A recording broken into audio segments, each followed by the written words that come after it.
നമുക്കിന്നൊരു പൊതിച്ചോറ് കിട്ടിയാലോ. ഇത് ഞങ്ങൾക്ക് മാത്രം കഴിക്കാനുള്ളതല്ല, ഡിവൈഎഫ്ഐയുടെ നേതൃത്വത്തിൽ വണ്ടാനത്ത് ആശുപത്രിയിലേക്ക് കൊടുത്തുവിടാനുള്ള പൊതിച്ചോറാണിത്. എല്ലാ വർഷവും ഇവിടെ അമ്മ പൊതിച്ചോറ് കെട്ടാറുണ്ട്. ഒരുപാട് കറികളൊന്നുമില്ല. അതെന്തൊക്കെയാണെന്ന് ഞാനൊന്ന് കാണിച്ചു തരാം. അതിന് ചോറ് വിളമ്പിയിട്ടുണ്ട്. അതിനോടൊപ്പം മെഴുക്ക് പുരട്ടിയാണ്.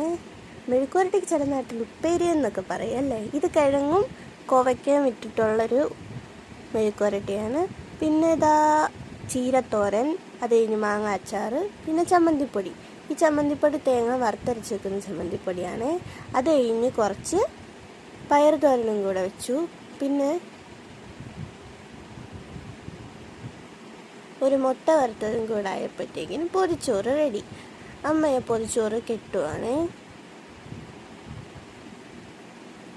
ഇതുപോലെ അഴിഞ്ഞു പോവാത്ത രീതിയിൽ, പെട്ടെന്ന് അഴിഞ്ഞു പോവാത്ത രീതിയിൽ ഇതുപോലെ പൊതിഞ്ഞ് ഇലയിൽ പൊതിഞ്ഞ ശേഷം പേപ്പറിൽ പൊതിഞ്ഞ് ഇങ്ങനെ വെക്കുന്നുണ്ട്.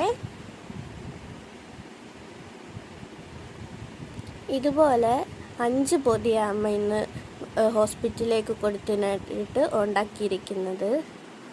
2 അതുകൂടാതെ ഞാനും മാറ്റി വെച്ചിട്ടുണ്ടായിരുന്നേ. പൊതിയൊക്കെ കെട്ടിക്കഴിഞ്ഞ് ഒരു കൊട്ട് കേൾക്കുന്നുണ്ട്. ഇപ്പുറത്ത് വന്ന് നോക്കിയപ്പോൾ അതാ ഇവിടുത്തെ അമ്പലത്തിലെ ഉത്സവമായിട്ട് ബന്ധപ്പെട്ട് ദേവിയുടെ ജീവിതം ഇറങ്ങിയിട്ടുണ്ട്. ഇതിന് പറയുന്നത് കേട്ടോ. നിങ്ങളുടെ നാട്ടിലൊക്കെ ഇതുണ്ടോ? ഉണ്ടെങ്കിൽ കമൻറ്റ് ചെയ്യണേ.